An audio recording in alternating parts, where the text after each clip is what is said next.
మేము నమ్మాలా? 1992లో వచ్చింది రిజర్వేషన్ బీసీలకు. 1992లో బీసీలకు రిజర్వేషన్ వచ్చింది. ఆ రిజర్వేషన్ కూడా ఉత్తగా రాలే. దానికి మండల్ కమిషన్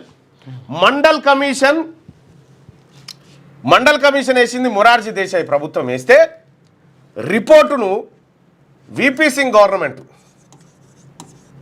వీళ్ళు ఇంప్లిమెంట్ చేయాలని చూసిరు. మొరార్జీ దేశాయ్ వేసిన తర్వాత కూడా 10 ఏళ్ల పాటు తొక్కి పెట్టిరు ఈ రిపోర్ట్ని. సో ఇట్లా మీ గత చరిత్ర అంతా మోసం దగాలతోనే కూడినటువంటి సందర్భంలో ఇప్పుడు మీరు సజావుగా చేసి ఇస్తారంటే మేము నమ్మన్నా. అందుకోసమే నిన్న మండలిలో జరిగినటువంటి చర్చలో 50 నిమిషాలు ఏకదాటిగా మాట్లాడి ఏం జరిగిందో అదే చెప్పిన ప్రజలారా.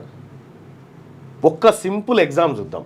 వీళ్ళు మనల్ని ఆర్థికంగా అన్ని రకాలుగా పైకి తెస్తారని చెప్తారు కదా, ఒక్కటి చూద్దాం బాయ్ సాబ్. ఇక ఇలా కథ ఇలా భాగవతం అంతా బయటపడుతుంది.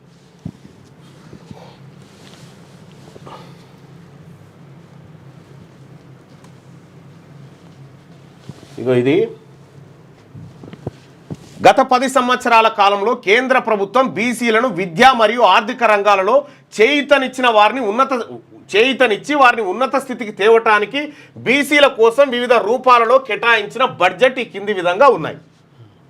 బీసీల కోసం కేంద్ర ప్రభుత్వం ఎంత భారీ స్థాయిలో ఖర్చు పెట్టి ఎంత పైకి తేవడానికి ప్రయత్నించిందంటే ఇందులో ఎడ్యుకేషన్ ఎంపవర్మెంట్లో pre matric scholarships, top class school education support, college education, IIT IIM support, construction of hostels for BC and boys and girls, scholarships for higher education for young achievers scheme కింద, ఆ తర్వాత overseas studies, ఆ తర్వాత national fellowship కింద ఇవి education పరంగా మన బీసీలను పైకి తేవడానికి.